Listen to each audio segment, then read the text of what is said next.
ወራህመቱላሂ ወበረካቱ ውድና የተከበራችሁ የፍቅር ጎጆ ቤተሰቦች እንዴት አደራችሁ? እንዴት ዋላችሁ? ሁላችሁም እንደ ሰዓት አቆጣጠራችሁ ሰላም ብያለሁ ማለት ነው። ዛሬ ይዤላችሁ የመጣሁት ኤላና ሰብሌን ክፍል 47 ነው ማለት ነው። እነሆ 48 ነው ማለት ነው። እነሆ እንድትከታተሉ በአክብሮት ጋብዛለሁ። ወዳችሁና ፈቅዳችሁ ስለምትከታተሉ ከልብ አመሰግናለሁ ማለት ነው። ዛሬ እንግዲህ ኤላ ማለት ነው ኤላና ሰብሌ ተቃቅፈው ኤላ ያቅፏት እያለ ማለት ነው ጆን በአይኑ በብረቱ አይቷል ማለት ነው። ራሱን መቆጣጠር ያቃተው ጆን እንግዲህ ባለፈው የማይቀር ፋይቲንግ እንደሚኖራቸው ተነጋግረው ነበረ ማለት ነው። ነገር ግን አሁን ፋይቲንጉን የበለጠ የሚያፋጥነውና አስቸኳይ የሚያደርገው ነገር ተፈጥሯል ማለት ነው። ቶሎ እንዳያቸውም ከአጠገባቸው ዞር ለማለት ሞክሯን ጆ ማለት ነው። እንደምን ብሎ ተረጋግቶ ማለት ነው ይሄ ነገር ለምን ተፈጠረና እንዴት ጆና እንትና ማለት ኤላና ሰብሊ እንዴት እንደዚህ እኮ ለሚለው ጥያቄ ማለት ነው። እንግዲህ አልሚ ማለት ነው ብዙ ተንኮሎችን ታረጋለች፣ እንዲሁም ብዙ ነገሮችን ደግሞ እንትናን ታሰራታለች። ምክንያቱም ሰብሊ የዋህና ምንም የማታቅለኝ ስለሆነች እሷ ደግሞ እየተጠቀመችባት የሆነችውን እንደተገነዘበች መሲ ማለት ነው። መሲ እንግዲህ ባለፈው ደብዳቤ ለእንትና አስገብታለች ማለት ነው፣ አልሚ በመሲ ስም ማለት ነው።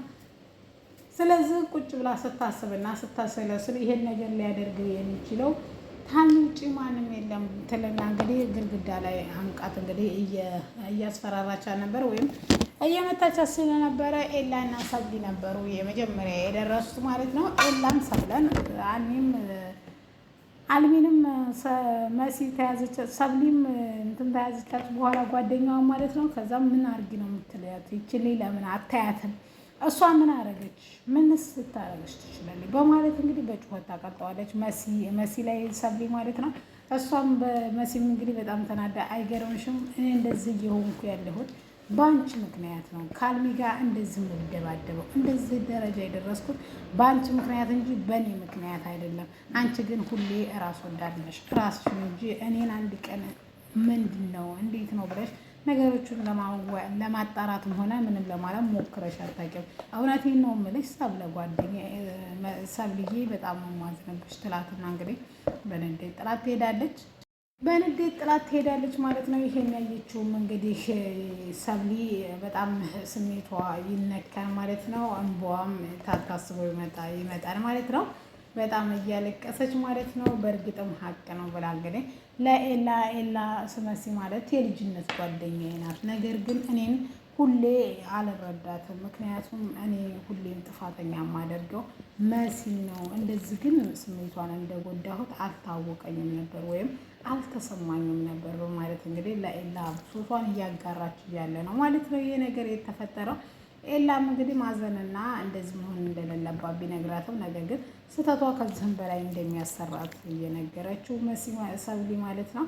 እያለቀሰች እንግዲህ ስታለቅስ ለማጽናናት እንግዲህ አይዞሽ ብሎ ወደ እቅፉ አስገብቶ እንግዲህ እያጽናናት እያለ ነው ማለት ነው። ድንገት ጆ ምክንያቱም አልሚ ሰብሊ እና እንትና መሲና አልሚ እንድትጣሉ ስለተገባው ምክንያቱም ይሄን ሴራ ራሷ እንዳደረገች ስለተገነዘበ ማለት ነው። ከሷ ውጭ ማንም የሚያደርገው ሰው እንደሌለም ስለሚያውቅ ማለት ነው። እንግዲህ ሲሄድ ግን እሷ ነው ይሄን ያየችው እንግዲህ ጓደኛዋ ማለት ነው። ምንም ማድረግም አልቻለችም ማለት ነው። ነገር ግን ኤላ ካረጋጋት በኋላ ምንድን ነው ያደረገው? አይዞሽ ምንድን ነው የሆንሽው በቃ ምናምን ብሎ ከተረጋጋ በኋላ ማለት ነው ያሁን የሆነውን ነገር ሁሉ እነግርሻለሁ፣ ነገር ግን መጀመሪያ ተረጋጊ ብሏታል። ካረጋገተም በኋላ እንግዲህ ነይ ቶሎ ብሎ እንግዲህ ማለት ወደ ጉያው ድጋሚ ግን ኤላ ራሱ ማለት ነው ተንኮለኛ ነው። ያን ነገር መጠቀም አልነበረበትም፣ ነገር ግን ተጠቅሞታል ማለት ነው ኦልሞስት። ስለዚህ ያን ነገር ከተጠቀመ ማለት ኤላ እንትና ጆ ሲያየው እንደዛ ማድረግ አልነበረበትም እንደ ሀሳብ፣ ነገር ግን ያው አድርጎታል ማለት ነው። ጆን ሊያቃጥለው ፈልጓል። እሱ ግን ያው ፋይቲንጉን ቶሎ እንዲጀምርለት ነው። ምክንያቱም እንዲህ ያደረገ ሰብሊ የወስና በመባል ነው ማለት ነው የተደመደመው። እኔ ያው እንደ ሀሳብ ባለፈውም ነግሬያቸዋለሁ፣ ግን ፋይቲንጉ ባይጀመር ይሻላል። ምክንያቱም ለኤላና ለናቲ እንትና ለናታን ኮኖ ራሱ በጣም ከብዷቸው ነበረ ጆ ማለት ነው ባለማቅሱ ጆ ስለሆነ፣ ስለዚህ በጣም ከባድ ነው የሚሆንበት እና በጀምረው መልካም ነው ብዬ አስባለሁ። ነገር ግን አሁን ፋይቲንጉ የማይቀር ጉዳይ ሆኗል ማለት ነው። መሲም በጣም ተበሳጭታለች፣ ከዛ ሄዳለች ማለት ነው። አልሚም እንደዛው ከትምህርት ቤት እንደምታባርራት ቃል ገብታላታለች ማለት ነው። እኔ እኔ አልሚ አይደለሁም ሁልሽም ትመሰክሪያለሽ ብለዋለች ማለት ነው። ነገር ግን ትልቁ ጥያቄ ማንም የሚመሰክርላት የለም መቼም ብዬ አስባለሁ። ኤላም አይመሰክርላትም ያም አይመሰክርላትም። ስለዚህ ቁርጥሽን ወቂ ነው ማለት ነው። ቁርጥሽን ወቂ ነው የምትባለው ማለት ነው። ስለዚህ ልጆችዬ ግን ኤላና የነሳቢ ሁኔታ እዚህ ይመስላል ማለት ነው። ጋይስ እናንተ ከወደዳችሁት ሀሳብ አስተያየት ስጡ ማለት ነው። እንደ ሀሳብ ግን ያው እድል ቀንቶት ኤላ ቢያሸንፍ ግን መሲ ኤላ ብትሆን ጥሩ ነው፣ ደስ ይላል ማለት ነው።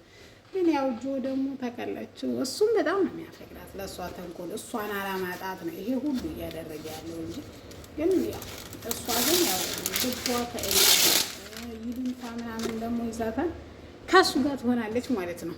ምን ታደርገዋላችሁ ማለት ነው። እና ለማንኛውም መሲ እንግዲህ በጣም ልቧ ተሰብሯ ማለት ነው።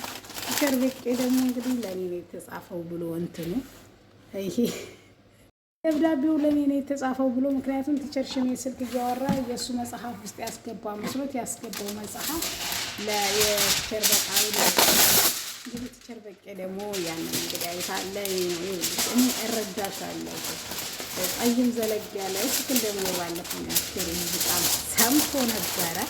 ስለዚህ ይሄ ነገር ከኔ ጋር ነው አንተ ጠይም ዘለግ ያለ አይደለም ሌላ ብሎ ተወጣጣ ማለት ነው። ቲቸር በቄ ማለት ነው እንግዲህ በዚህ ባየችው መጸዳደቅም እንግዲህ ፈታ ብላለች እንትን ማለት ነው።